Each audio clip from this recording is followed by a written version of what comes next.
குவைத்திற்கு visit விசாவில் வருகின்றவர்கள் தங்களுடைய விசாவை வசிப்பிட விசாவாக மாற்ற புதிய திருத்தங்கள் அறிவிப்பு. குவைத்தில் தற்போது நடைமுறையில் உள்ள வெளிநாட்டிற்கான குடியிருப்பு சட்டத்தின் பிரிவு 16இல் புதிய திருத்தங்களை சேர்த்து முதல் துணை பிரதமரும் உள்துறை அமைச்சருமான ஷேக் பாகத் அல் யூசப் ஒரு புதிய ஆணையை வெளியிட்டுள்ளார்.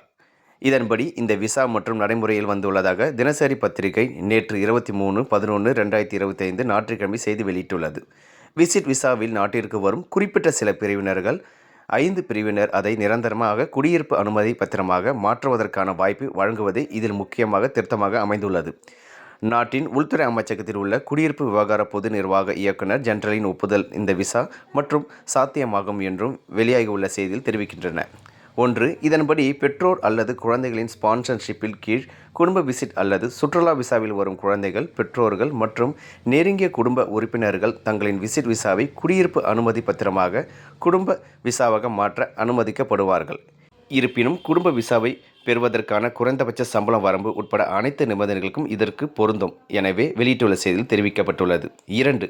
இதேபோல் குவைத் அரசாங்கத்தின் அழைப்பின் பேரில் அமைச்சர்கள் அல்லது பொதுத்துறை நிறுவனங்களில் பணிபுரிய விசிட் விசாவில் வருபவர்கள் பல்கலைக்கழக பட்டம் அல்லது தொழில்நுட்ப பகுதியில் உள்ளவர்களுக்கும் தங்கள் விசாவை நிரந்தரமாக குடியிருப்பு அனுமதி பத்திரமாக மாற்ற அனுமதிக்கப்படுவார்கள்.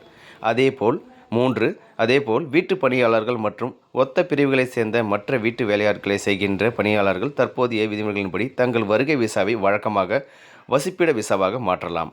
அதேபோல் 4.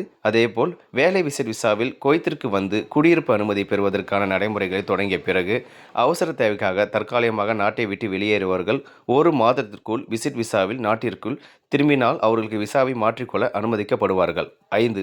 இவை தவிர அவசர அல்லது பிற சூழ்நிலைகளில் தகுதி மற்றும் மெரிட் அடிப்படையில் உள்துறை அமைச்சகத்தில் உள்ள குடியிருப்பு விவகார பொது நிர்வாகம் இயக்குனர் ஜெனரலின் ஒப்புதலின் பேரில் விசா மாற்றங்கள் செய்ய அனுமதி வழங்கவும் திருத்தப்பட்ட புதிய சட்டங்கள் வழிவகை செய்யப்பட்டுள்ளது. அடுத்து வரும் வேறு முக்கிய தகவலுடன் உங்களை மீண்டும் சந்திக்கிறேன். இதுபோல் குவைத்தில் வரும் அனைத்து செய்திகள் மற்றும் தகவலை உடனுக்குடன் தெரிந்து கொள்ள NPS தமிழ் சேனல் சப்ஸ்கிரைப் பண்ணுங்கள், லைக் பண்ணுங்கள், ஷேர் பண்ணுங்கள். நன்றி, வணக்கம் சார்.